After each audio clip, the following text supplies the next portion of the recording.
বাংলাদেশের নারীরা ভালো থাকুক, পড়াশোনা করুক, রাজনীতি করুক, সর্বদিক থেকে উনি আমাদেরকে হেল্প করেছেন। যখন উনি দেশের বাহিরে ছিলেন তখনও করেছেন। আসলে আমাদের সবসময় নারী নেত্রীদেরকে নিয়ে আমাদের পরিকল্পনা থাকে।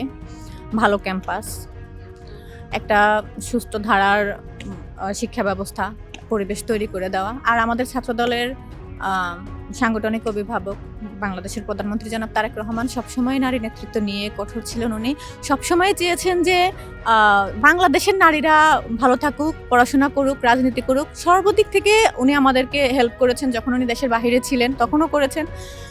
নির্বাচনে তো আপনারাই দেখেছেন ফ্যামিলি কার্ডের একটা বিষয়, যেটা মহিলাদের জন্য উনি করেছেন।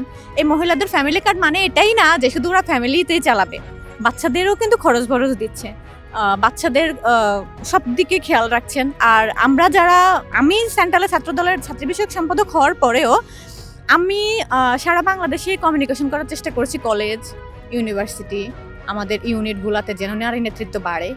এবং আমাদের প্রেসিডেন্ট সেক্রেটারি দুইজনেই চেষ্টা করেছেন আমাদের সাথে কথা বলে, কমিউনিকেশন করে মেয়েরা যেন রাজনীতিতে আসে। আর আগের আপনারা দেখবেন আগের তুলনায় আগে তো জোর করে প্রোগ্রামে নেওয়া হতো। আওয়ামী লীগের সময় আপনারা দেখেছেন যে মেয়েদেরকে, ছেলেদেরকে সবাইকে জোর করে প্রোগ্রামে আনা হতো। আমাদের মধ্যে এমন কোনো প্রবণতা নেই। আমরা এটাকে একদম প্রপারলি অ্যাভয়েড করেছি। আমরা চাচ্ছি একদম স্বতঃস্ফূর্তভাবেই ছেলে মেয়েরা রাজনীতিতে আসবে, মেয়েরা মেয়েদের অধিকার বুঝে নিবে।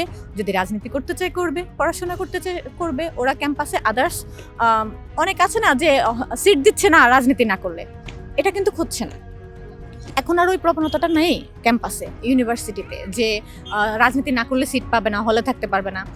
আমাদের প্রেসিডেন্ট সেক্রেটারি এটা সব ক্যাম্পাসে বলে দিয়েছেন যে এমন কোনো কিছুই করা যাবে না যেন শিক্ষার্থীদের সমস্যা হয়।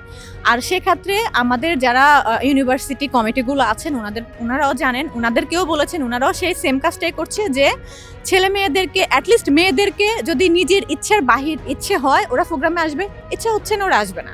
এটা নিয়ে আমাদের কোনো আক্ষেপ নেই। কিন্তু এমন না যে আমরা ওদেরকে হলে উঠতে দিব না, বা আমরা ওদেরকে সিট দিচ্ছি না, বা আমরা ওদেরকে ডিস্টার্ব করতেছি ক্যাম্পাসে থাকাকালীন, কেন প্রোগ্রাম করছে না, ছাত্রদল করছে না, বিষয়টা এমন কিছুই হচ্ছে না।